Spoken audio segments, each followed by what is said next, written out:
Zamanın və məkanın fövqündə duran elə şəxsiyyətlər var ki, onların həyat tərzi və dünyaya baxışı bəşəriyyət üçün əbədi bir mayaqdır.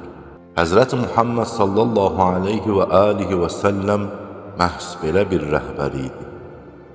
Dünyanı ovucunda tutan, lakin onu heç vaxt qəlbinə buraxmayan bir peyğəmbər. Aşağıdakı sətirlər onun fani dünyaya qarşı fəlsəfi duruşunu və onun müqəddəs nəslinin malik olduğu ilahi məqamı ustadnamə tək gözlərimiz önünə sərir. Həzrət Peyğəmbər dünyanı kiçik görürdü, onu xırda sanırdı və ona əhəmiyyət verməyib onu aşağı hesab etdi. Bilirdi ki, Allah Taala onu seçib və dünyanı ondan uzaqlaşdırıb. Kiçik və aşağı olduğuna görə onu Həzrətdən qeyrisinin nəzərində cilvələndirdi. O böyük şəxs də qəlbən dünyadan üz döndərib meylsizlik etdi və ya onu yada salmağı öz nəfsindən uzaqlaşdırdı. Onun zinətindən bəzənmiş paltar istəməmək və ya orada yaşamağı arzulamamaq üçün dünyanın zinət və bəzəyinə baxmamağı sevərdi.